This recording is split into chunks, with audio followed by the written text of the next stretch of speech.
जी नाजरीन, आपको कराची से अहम खबर शेयर करते चलें कि जमात इस्लामी के सूबाई रहनुमा जनाब अब्दुल हफीज़ बिजरानी ने शहीद नाजिम जोखियों की शहादत पर उनके वर्सा से ताज़ियत की है, जबकि ब्रदर सुल्तान अहमद लाशारी एडवोकेट और अब्दुल मजीद समू एडवोकेट और दीगर रहनुमा भी उसके साथ मौजूद थे।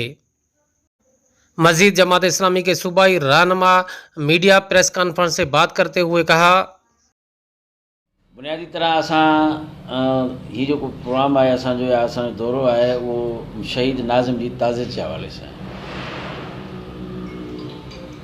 असां जमात इस्लामी की तरफा पहिरें ॾींहं खां वठी करे उन सां गॾु रहिया आहियूं।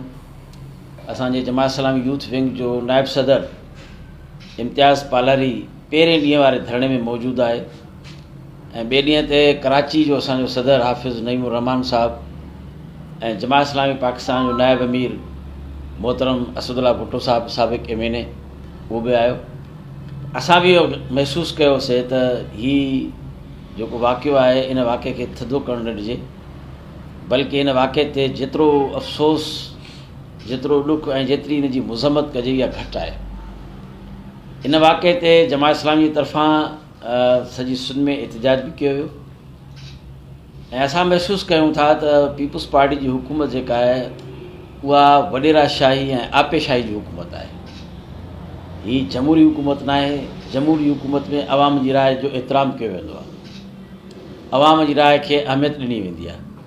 हीअ अवाम जो जेको आहे गलो दॿाए रहिया आहिनि, बल्कि उनखे घुटो ॾेई रहिया आहिनि।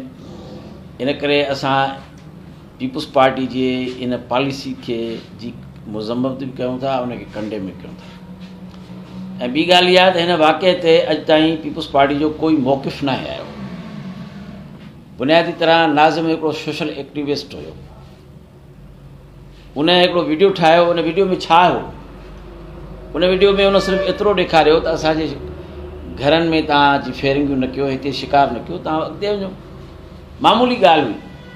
इन मामूली ॻाल्हि खे तव्हां अंदाज़ो कयो त एतिरो हिननि वरितो जो उन वीचारे खे इंतिहाई दरिंदगी सां क़तलु कयो, उनजो तशदुद करे उनजो लाश मोकिलियो वियो। इन करे हीअ त मां सम्झां थो त मदद ख़ान पठान जी रीत खे दोहराए रहिया आहिनि, तातारनि वारे किरदार खे दोहराए रहिया आहिनि। असां हिन जी मज़म्मत कयूं था ऐं असां मुतालबो कयूं था त जुडिशली जे तहत इन जी आज़ादारा जांच थियणु खपे, पुलिस जे जांच हवाले न कई वञे। छो त पुलिस जो रोल सॼी सिंध में पीपुल्स पार्टी जे कमदार जो रोल आहे। जीअं कमदार वॾेरे जी मुखालफ़त न करे सघंदो आहे, बल्कि उनजो कमदारी वारो रोल हूंदो आहे, ईअं सिंध पुलिस जेका आहे उहा पीपुल्स पार्टी ऐं उनजे भोतारनि जी कमदार बणियल आहे।